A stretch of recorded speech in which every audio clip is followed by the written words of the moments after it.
तुम्हारे विचार ही तुम्हारे कर्म है। एक राजा हाथी पर बैठकर अपने राज्य का भ्रमण कर रहा था। अचानक वह एक दुकान के सामने रुका और अपने मंत्री से कहा, मुझे नहीं पता क्यों, पर मैं इस दुकानदार के स्वामी को फांसी देना चाहता हूँ। यह सुनकर मंत्री को बहुत दुख हुआ, लेकिन जब तक वह राजा से कोई कारण पूछता तब तक राजा आगे बढ़ गया।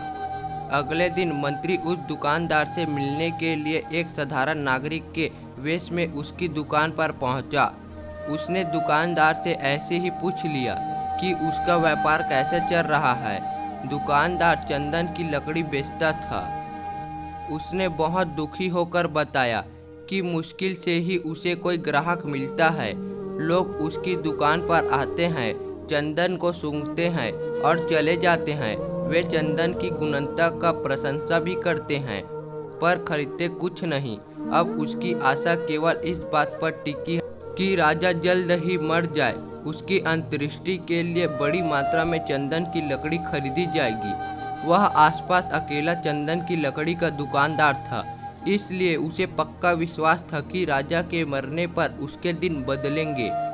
अब मंत्री की समझ में आ गया कि राजा उसी दुकान के सामने क्यों रुका था और क्यों दुकानदार को मार डालने की इच्छा व्यक्त की थी। शायद दुकानदार के नकारात्मक विचार की तरंगों ने राजा पर वैसा प्रभाव डाला था, जिसने उसके बदले में दुकानदार के प्रति अपने अंदर की उसी तरह नकारात्मक विचार का अनुभव किया था। बुद्धिमान मंत्री ने इस विषय पर कुछ क्षण तक विचार किया। फिर उसने अपनी पहचान और पिछले दिन की घटना बताए बिना चंदन की लकड़ी खरीदने की इच्छा व्यक्त की। दुकानदार बहुत खुश हुआ। उसने चंदन को अच्छी तरह कागज में लपेटकर मंत्री को दे दिया। जब मंत्री महल में लौटा तो वह सीधा दरबार में गया, जहां राजा बैठा हुआ था, और सूचना दी कि चंदन की लकड़ी के दुकानदार ने उसके लिए भेंट भेजी है। राजा आश्चर्य हुआ जब उसने बंडल को खोला। उसमें सुनहरे रंग के श्रेष्ठ चंदन की लकड़ी और उसकी सुगंध को देखकर बहुत प्रसन्न हुआ। प्रसन्न होकर उसने चंदन की व्यापारी को कुछ सोने के सिक्के भिजवा दिए। राजा को यह सोचकर अपने हृदय में बहुत खेद हुआ कि उसने दुकानदार को मारने का अवांछित विचार आया था।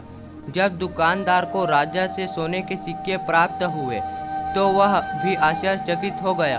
वह राजा के गुण गाने लगा, जिसने सोने के सिक्के भिजवाकर उसके गरीबी के अभिशाप से बचा लिया था। कुछ समय बाद उसे अपने उन कलुषित विचार की याद आई जो वह राजा के प्रति सोचा करता था। उसे अपने व्यक्तिगत स्वास्थ्य के लिए ऐसा नकारात्मक विचार करने पर बहुत पश्चाताप हुआ। यदि हम दूसरे व्यक्ति के प्रति अच्छे और दयालु विचार रखेंगे तो वे सकारात्मक विचार हमारे पास अनुकूल रूप में ही लौटेगा, लेकिन यदि हम बुरे विचार को पालेंगे तो वे विचार हमारे पास उसी रूप में लौटेगा। यह कहानी आपको कैसा लगा? अच्छा लगा तो लाइक, सब्सक्राइब, शेयर जरूर करें।